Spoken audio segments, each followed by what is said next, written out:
पाकिस्तान, जहां हुकूमत नहीं फौज चलती है, जहां कुर्सी नहीं वर्दी सबसे ज्यादा ताकतवर मानी जाती है, लेकिन आज उसी वर्दी के भीतर बैठा शख्स डर के साए में जी रहा है। ये बात हम क्यों कह रहे हैं, आने वाले थोड़ी ही देर में आपको पता चलेगा।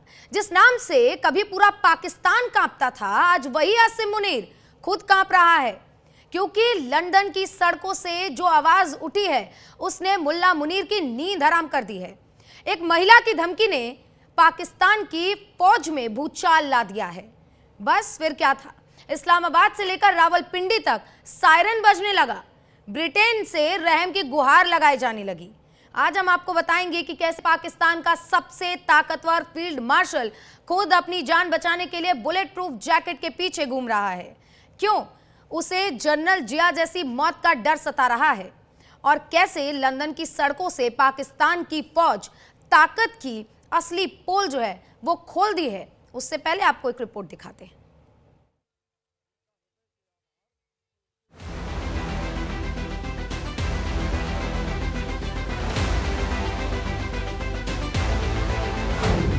खौफ में है पाकिस्तान का जनरल मुनीर।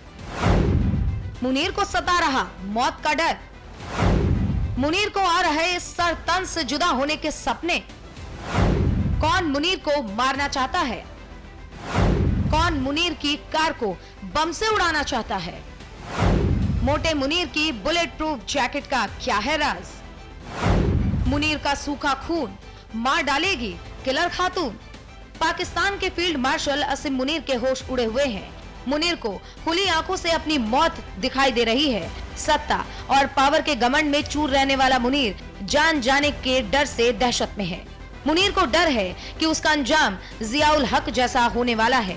मुनीर के इस डर की वजह एक खातून की धमकी है। उसको जहाज में उड़ाया था, इसे गाड़ी में उड़ाएगा कोई। ऐसे लोगों का अंजाम ऐसे ही होता है। उसको जहाज में उड़ाया था, इसे गाड़ी में उड़ाएगा कोई। ऐसे में लोगों का अंजाम यही होता है। यही एक लाइन पाकिस्तानी सत्ता के लिए सबसे बड़ा डर बन गई है। पाक विदेश मंत्रालय हरकत में आया, ब्रिटेन को डिमार्श भेजा गया, मतलब सरकारी शिकायत कि हमारे आर्मी चीफ को धमकी दी जा रही है।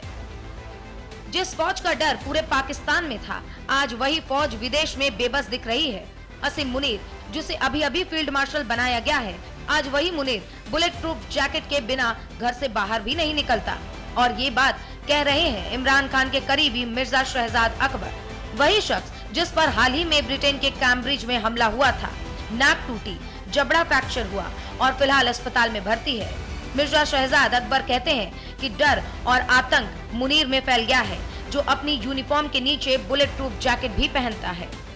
आसिम मुनीर ने पिछले 3.5 साल पाकिस्तान का निजाम डर और खौफ से चलाने की कोशिश की। हमारे घरों के ऊपर हमला किया, हमारे प्यारों को उठाया, हमें उठाया, हमारे लीडरों को उठाया, हमारी खवातीन को उठाया, हर तरह का जुल्म किया कि हमारे अंदर डर और खौफ बैठ जाए। अगर वो कामयाब होता तो आज हम लोग यहाँ बड़ी तादाद में मौजूद ना होते। अगर वो कामयाब होता और उसका डर और खौफ फैल जाता तो पाकिस्तान में अडयाला के बाहर इमरान खान की 3 बहनें, शौकत खानम की बेटियां ना बैठी होती। इसका मतलब है वो नाकाम हो गया। अब मैं आपको खुशखबरी देता हूँ कि डर और खौफ किस में फैला है। डर और खौफ उस शख्स में फैला है जो आज भी वर्दी के नीचे वेस्ट पहन के आता है, बुलेट प्रूफ वाली। यानी जो खुद को पाकिस्तान का सबसे बड़ा ताकतवर आदमी बताता है, वो अंदर से खुद भी डरा हुआ है। और अब आरोप ये भी है कि मुनीर ने ब्रिटेन में भी अपने गुंडे पाल रखे हैं, जो विरोधियों पर हमला करवा रहे हैं। मिर्जा शहजाद अकबर का दावा है कि उन पर हमला कोई आम वारदात नहीं, बल्कि साजिश के तहत किया गया है, जो पाकिस्तान की फौज से जुड़ी हुई है। और यही वजह है कि अब पूरी दुनिया देख रही है कि कैसे पाकिस्तान का आर्मी चीफ विदेशी जमीन पर भी विरोध दबाने में लगा हुआ है। जिस पाकिस्तान में कभी फौज सवालों से ऊपर थी, आज वही फौज सवालों के कटघरे में है। जिस जनरल जिया के नाम से लोग कांपते थे, आज उसी जिया की मौत का हवाला देकर आसिम मुनीर को डराया जा रहा है। लंदन की सड़कों से लेकर इस्लामाबाद के गलियारों तक बस एक ही चर्चा है कि क्या वाकई आसिम मुनीर का दौर ढल रहा है। क्या पाकिस्तान की फौज अब खुद असुरक्षित हो चुकी है। जनरल जिया जैसी मौत की धमकी से आसिम मुनीर की बेचैनी अब बढ़ गई है। आज पाकिस्तान का field marshal bullet proof jacket में छिपा हुआ है। और डर रहा है उस अंजाम से जो कभी जनरल जियाउल हक का हुआ था। जिस फौज के नाम से पूरा मुल्क कांपता था, आज वही फौज सवालों के घेरे में है। जिस आर्मी चीफ की एक आवाज पर सरकारें हिल जाती थी, आज वही आर्मी चीफ विदेशी धरती पर मदद की गुहार लगा रहा है। ये सिर्फ एक धमकी नहीं, बल्कि ये पाकिस्तान की हिलती हुई हुकूमत की तस्वीर है। और जब फौज डरने लगे तो समझ लीजिए कि सत्ता की नींव हिल चुकी है। Bureau report, news India. तो जियाउल हक जैसी मौत मुनीर को देने की बात की जा रही है, लेकिन जियाउल हक कौन था? पाकिस्तान में क्यों उसके नाम को इस तरीके से याद किया जाता है? हमारी सहयोगी सुरभि तिवारी हमारे साथ जुड़ गई हैं न्यूज रूम से, उनसे जानेंगे। और हमारे साथ हमारे खास मेहमान जुड़ गए हैं श्रुति दास गुप्ता जी, जो कि विदेश मामलों की जानकार हैं। मैम, मैं आपके पास आऊं उससे पहले मैं सुरभि जी आपके पास आना चाहूंगी। क्या है जियाउल हक का वो पूरा दौर जिसको पाकिस्तान आज भी ब्लैक डे के रूप में याद रखता है? बिल्कुल, देखिए सुचित्रा, जब जियाउल हक की हम बात करते हैं तो जनरल जियाउल हक की मौत कैसे हुई है, सबसे पहले ये जानना हर किसी के लिए बहुत ज़्यादा ज़रूरी हो जाता है। देखिए, ये मैं आपको एक ग्राफिक्स के जरिए डिटेल बता रही हूँ। 17 अगस्त 1988 को जियाउल हक बहावलपुर में अमेरिकी टैंक प्रदर्शन देखने के लिए गया हुआ था।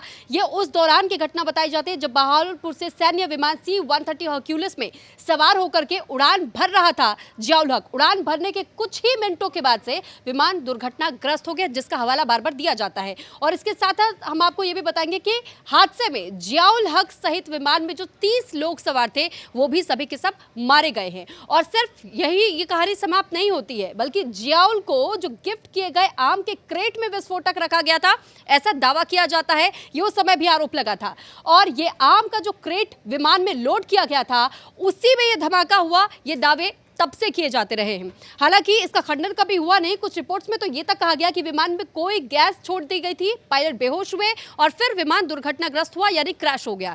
और इसके साथ जियाउल हक ने जो सैन्य तानाशाही 1977 से 1988 के जरिए लंबे समय तक मार्शल लॉ लगाया था। मार्शल लॉ में सैन्य प्रमुख ही पूरी तरीके से कमान संभालते हैं। जिया ने 5 जुलाई 1977 को भुट्टो की चुनी हुई सरकार को गिरा दिया मार्शल लॉ लगाने के साथ में, और भुट्टो को गिरफ्तार कर फांसी दे दी गई। जिया ने 11 साल तक तानाशाही की और पूरे पाकिस्तान पर राज किया।